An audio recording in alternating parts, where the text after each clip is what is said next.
morning, everyone. My name is James May.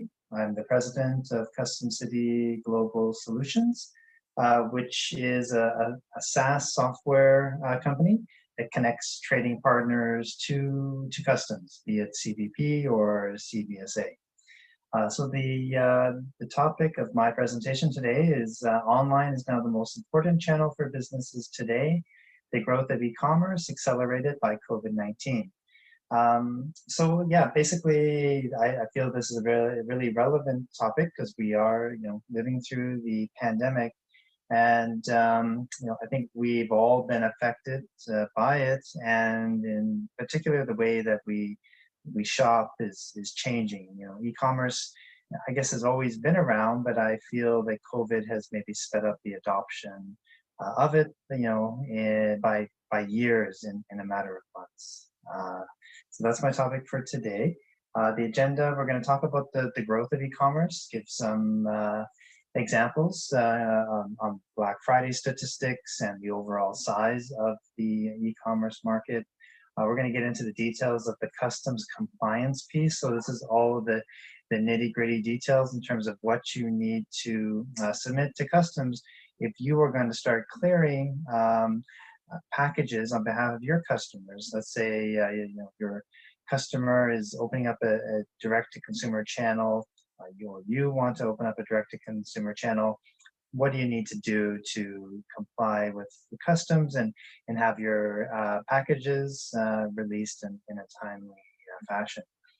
And I'm going to share some customer stories that they themselves open up a direct-to-consumer channel, and then we'll open it up for questions at the end. So again, Custom City, we're the leading customs compliance solution for e-commerce shipments. We're an accredited vendor with CPP and CBSA, and so we basically, any touch point you have with customs, Custom City is your provider that can fill those requirements. Okay, so let's look at the where the most e-commerce shipments go to or come from. So the largest e-commerce markets in 2019 were the US, the UK, Germany, China, and Japan. That's not the order of size, as you can see there on the screen. But these are the largest, and we have a magnifying glass around the US because that's going to be our focus today, is really how can someone clear the e-commerce shipments coming into the US. So the overall size of the market, this is in trillions of dollars. So we're in 2021 now, so you can see we're just shy of 5 trillion, and in the next couple of years heading up to 6.5 trillion. So it is a large market. It is growing quickly, and it needs to be on everyone's radar who's in this space, whether you're a customs broker, a 3PL, a retailer.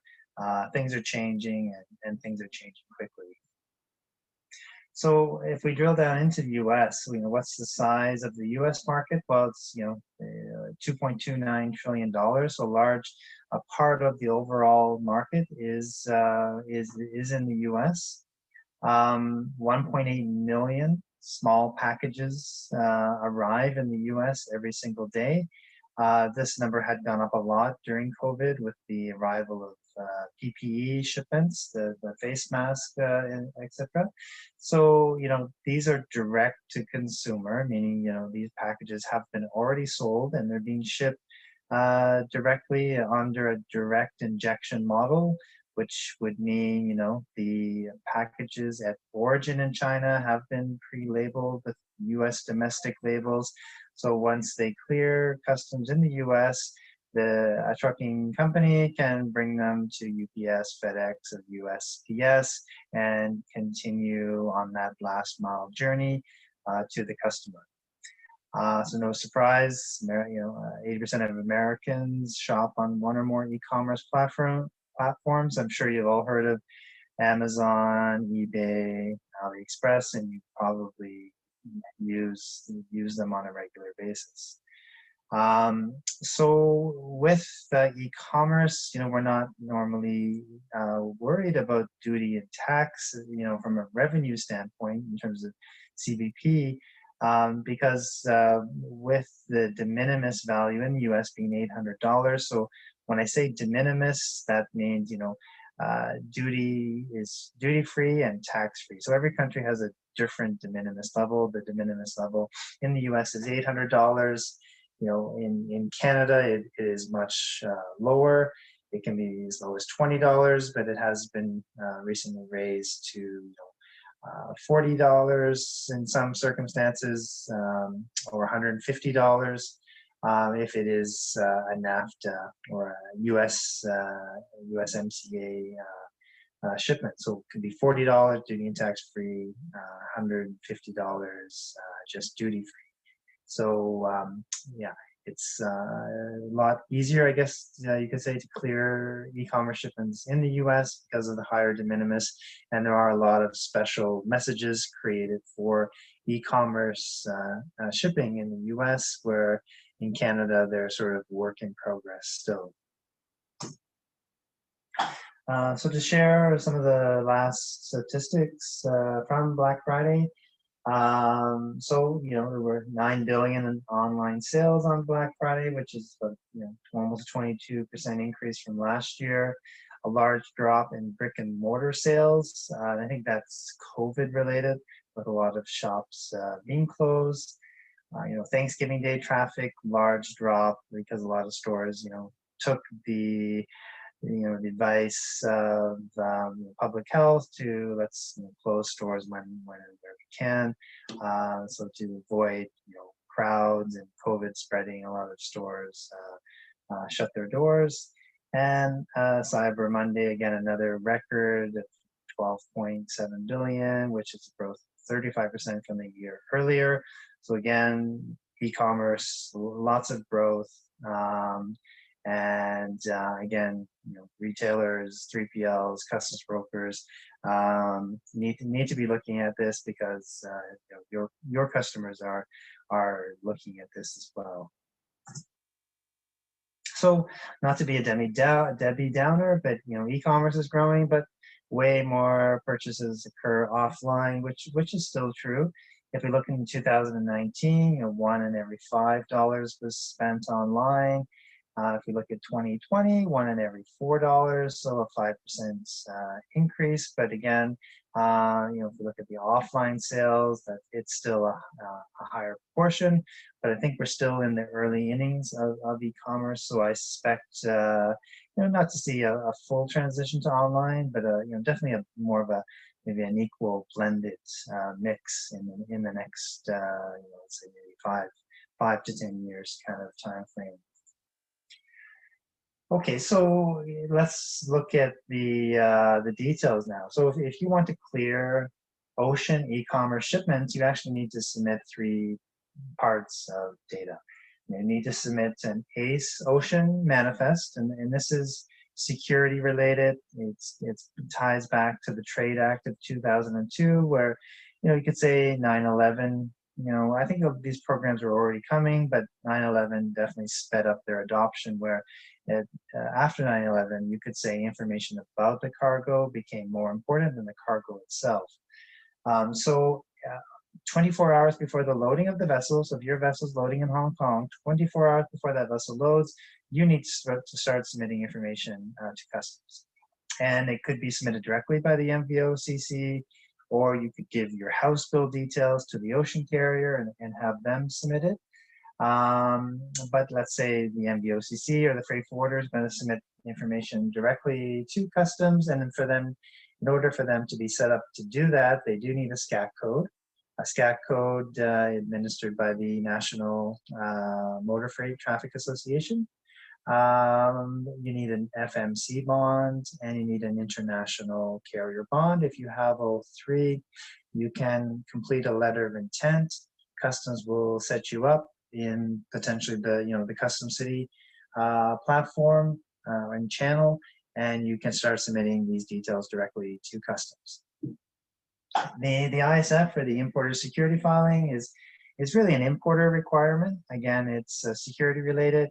It has to be submitted 24 hours before loading of the vessel. So this is, I guess, additional information. It's not included on the ocean manifest. The ocean manifest is really, shipper, consignee. Where on the ISF, we're getting into more parties. We got the manufacturer, we got the importer of record, we have ISF filer, we have ship to, we have the buyers, the consignee or the nominal consignee. So a lot more parties. We have HTS at the 6-digit level. There's various shipment types. If we're doing e-commerce, it would be an informal shipment type, with section 321 being the subtype. So again, section 321 are those de minimis value shipments valued under $800, which have no duty and no tax. The section 321 data pilot, this is a new program. There's currently 9 participants in it. This would be the likes of Amazon, eBay, UPS, FedEx. So basically CBP is saying, if you send us more information about the products, then you can have your inspections reduced. And we do hear back from CBP that inspections are reduced by about 70 to 80% by those pilot participants that are taking place. So we do hope to see CBP opening this pilot program up to more participants, but at the current time, it's limited to 9 participants. And then you need to send, the customs broker needs to submit the type 86. What this is, information about the seller, the buyer, and HTS at the 10-digit level. You can optionally, not optionally, but if you do have PGAs, FDA, whatnot, you would include those FDA details there as well. So the importer security filing, again, we need the HTS at the 6-digit level. Type 86 is at the 10-digit. I mentioned the informal shipment type. There's no bond required for informal shipments. We need the importer of record tax ID. And if you're a consolidator or customs broker, you might be the importer of record in that case. The nominal consignee tax ID, again, that could be the consolidator, customs broker tax ID, and data sharing with type 86. So basically, if you're using a platform like Custom City, customers can upload one file, which includes details of the ocean, AMS, the ISF, and the type 86. All 3 can be consolidated in one file and uploaded. And the 321 data pilot, some more information here. So, known customer flags. So basically, if it's repeat business or first-time business, the repeat business would be deemed less risky than first-time business. We have additional entities. We have an enhanced product description, a link to the product online. If you bought it on eBay, it'd be helpful if CBP could see that product and what was the price paid, what's the retail price, the wholesale price, and image of the product if available. So basically, if CBP can get this information online, they don't potentially need to rip open containers and start doing those inspections at the port.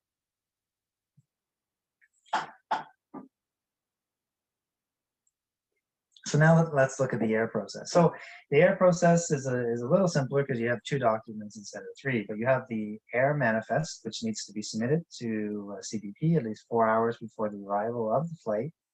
The type 86 is usually submitted at the same time, but it could be submitted after. It doesn't have to be submitted at the same time. And once those house bills been submitted, and the airline submits the master bill, the airline departs the flight, or CBP arrives the flight, CBP would deem the whole process or that bill to be complete, and they could possibly render a release decision, which is known as the 1C message. So the truck process, even simpler. At least 1 hour before the arrival of the truck, you can submit a section 321 shipment type. And then information about the tractor, the trailer, the driver, and the shipments, and all submitted ahead of time. The truck arrives at the border. the lead cover sheet is scanned and the officer has all the information on the screen, and then can optionally, do a secondary inspection, look at some of those packages, or just release the whole truck. That truck passes through the border and can drop shipments off at UPS, FedEx, and USPS. And that works really well in truck. You don't need to do Type 86 really unless you have PGA shipments. So let's say those shipments, you have some, you're importing candy from Mexico. You will need to submit the FDA details, and the way you do that is on the Type 86 shipment. So it has to be submitted by a customs broker. So you'd have manifest always needs to be submitted, whether it's truck, ocean, or air. And the Type 86 really needs to be submitted in ocean and air, I would say, because it really facilitates the release of those shipments. And again, if it's truck shipment, if it is PGA related, you submit that Type 86. So the Type 86 process and flow, we have power of attorneys involved. It is deemed customs the business, so that would be signed with the customs broker. Again, HTS at the 10-digit level, importer of record if it is PGA, and like I said, you can include those PGA details on the Type 86. So PGA disclaiming, what this means is if you have, let's say FDA, you have an FD1 product flag. So basically, let's say ceramics or wigs, like things that touch the body, but you're not ingesting like and beverage. So those PGAs can be disclaimed. And what that means is basically you're sending a disclaim code. In the case of FDA, it would be a disclaim code A. So you don't need to submit all of the PGA data, because once you get to the full PGA data, you are sending a lot more data. And if it is, say, an FD2 or FD3 product, those can't be disclaimed. So you would, in those cases, submit the full PGA data.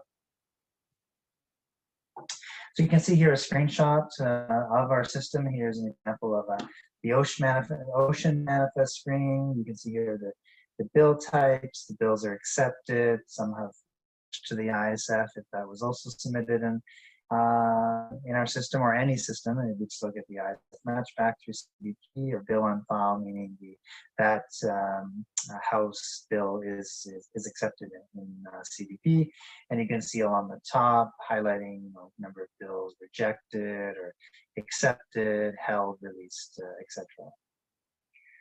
And here's the example of the upload. You can upload just the ocean data, ISF data, or all three, AMS plus ISF plus Type 86 in one single file, which our customers really like, because it's very time-saving feature. And you can see here, uploading, you can use our mapping tool to map columns. If, say, you're dealing with different agents, they have columns and different names or different orders, you can actually match the columns up in our system. You can see there, after you upload, any cells that are missing data, you can enter it right there on the spot without having to go back to your file and upload it again. Just sharing here stories, from customers. You can see here, customer, they're doing, we all know about FBA or fulfillment by Amazon. Here's fulfillment by merchants. We have ocean here backing up a residential street.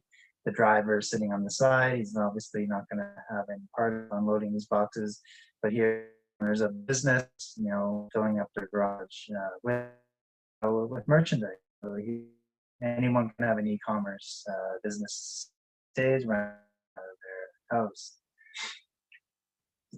Something more from the customer sharing, here's a customer, 250 different boxes, all pre-labeled, again, what we call direct injection shipping, domestic labels at the origin. So once boxes clear customs, they can be just delivered right to the last mile carrier, in this case UPS, and everything that continues on its journey to the customer with using the last mile carrier. So just to leave you with a few, e-commerce trends that, we're already seeing today or you see in the near future. So, premium private labels like Harry's.com, I see these now in the drugstore. So, a very successful story of a, direct to consumer channel where the manufacturer is selling directly to the consumer. Pros and cons, obviously they get to control the pricing and the product, the marketing, the positioning, but they have to deal with the logistics, could be the drawback, and clearing customs and everything that we're talking about here today. But we're definitely seeing more of these manufacturers setting up direct consumer channels and selling directly to the consumer. Offline e-commerce, so you could say, Amazon started online, and now they're kind of blending in offline, right? With their, they have some presence in malls and, their acquisition of Whole Foods, setting up, kind of distribution, I guess, channels for, grocery delivery in the future. And I guess started offline, made a big push in see some more blending there of online and offline. Shoppable TV, this one kind of scares me, but kids being able to shop for t-shirts and hats and stuff of their favorite Netflix shows, which would be kind of neat, but yeah, be worried about that as a parent. Re-commerce and used merchandise, we've seen thrift stores everywhere, but bringing that experience online. Peer-to-peer rentals, this is to combat the proliferation of people buying things online, using it, and then returning it. So if they could set up a channel for those customers that are looking for a one-time use product, where they could go directly to a site and rent something and return it later at a reasonable price. And then smart home assistant, home, Alexa. These are good. These are great tools for the home. Kids can ask Google how to spell things instead of their parents, and asking Alexa to to buy more paper, stuff like that through Amazon. So a lot of exciting stuff coming through the pipeline. So yeah, this is my last slide. So I hope you found my presentation useful. So the main points are e-commerce is growing, and it needs to be on your radar if it isn't already. And I went through quite quickly all of the different messages. I guess you need to submit to customs if you are shipping for yourself or on behalf of your customers, and some of the interesting to look out for in the near future. So I'm going to leave it there at that. I'm going to for questions, and I hope you found this useful, and yeah, I enjoyed sharing this with you. Thank you very much, everybody.